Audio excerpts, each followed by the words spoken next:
deeply touched by what has happened to my life and what continues to happen to our community.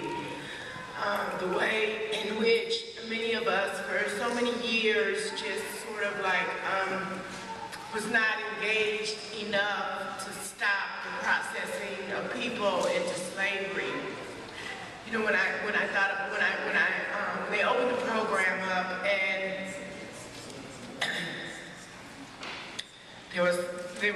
Mike was talking about the way we woke up at 2 o'clock in the morning and trained together and put on a bus and driven into the dark of the night to, you know, much like what happened to our ancestors. It really woke it up to me and a really big sadness registered in my heart and in my soul. And you know, I know that I must do what I have to do and continue to do what needs to be done. If I can just pull one woman through and out of the grips of slavery. We call it criminal justice stuff, but it is the grips of slavery. You know, I started this little house. You know, I was so naive. You know, when just somebody helped me. 15 years ago, I was able to stand on my feet and come back into my community and say, I'm going to help a couple of other women. And I was so naive because I thought if I just helped a few women that it would make an impact and it would make a difference. But as I got engaged, I realized that there was so much more to do.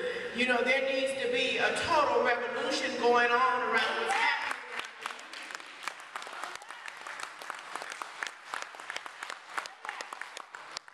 You know, so through a new way of life, 400, 500, 600 women have been helped and 100 babies have been reunited with their mothers, but there's been thousands and hundreds of thousands of more babies that's been kind of sold off into the foster care system. That's right. You know, and I watched that happen, and that kind of prompted me to open a second house. You know, what was a tragedy, I broke my leg in a store, and I was in the middle of the first opportunity for higher education in my entire life, and I was 48.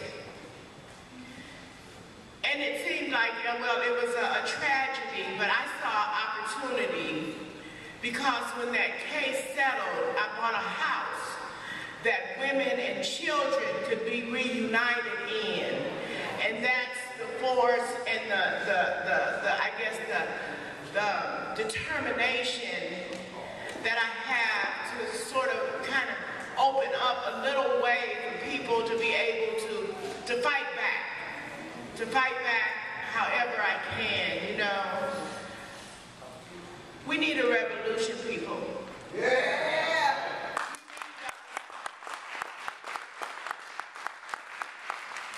We need us taken to the streets. When you see the police with a couple of young boys jacked on the side of the road, we need to stop and say, what's going on? We need to take out our phones and we need to arm ourselves and kind of call some attention, our attention to what they're doing. You know, I mean, I was listening to the way torture is defined. I think it's torture for our young kids to walk down the street today and don't know whether they're going to get handcuffed or hurt. Right. You know, and not by the hands of their community members, but by the hands of our police forces, you know, be it LAPD or be it sheriffs. You know, we need to build some tactics and continual tactics to begin to push back and not allow them to do what they do. How many of you, by a show of hand, have drove down one of our streets in South LA, because it don't happen on the west side like this? How many of you have drove past a couple of young men who are being set on the curb or pinned up against a fence by a show of hands? How many people have done that? Last night. So we need to pull over and get out of our cars and walk up and say what's going on. You know, a couple of weeks ago, I'm going to close with this, and I hope that you you all will go to YouTube and Google my name or New Way of Life's name. But a couple of weeks ago, you know, I run these houses, or I have these houses. I go to women running, you know, but I step up sometime. So these places, these houses that are clean and comfortable, inviting and welcoming and supportive to women who are coming home from prisons and jails. So a couple of 2 or 3 weeks ago, out of nowhere, we were visiting. We had just had a visit with our board of supervisors and our the CEO for the county. I had went to the board of supervisors meeting, which there's a meeting being held on the 17th. Please come and bring a friend or a couple of friends.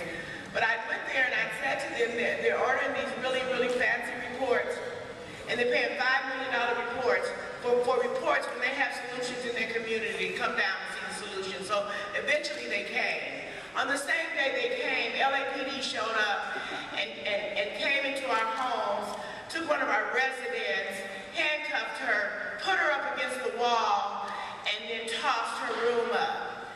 And I caught them as I was leaving, and I confronted them.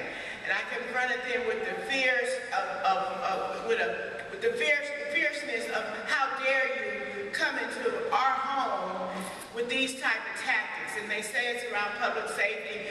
Wasn't nothing unsafe about her living in the home, but you know, every law enforcement agency wants a piece of the money, and for their LAPD, sheriffs, probation, public health, all these different agencies want a piece of the money. Well, I just really would like to be left alone.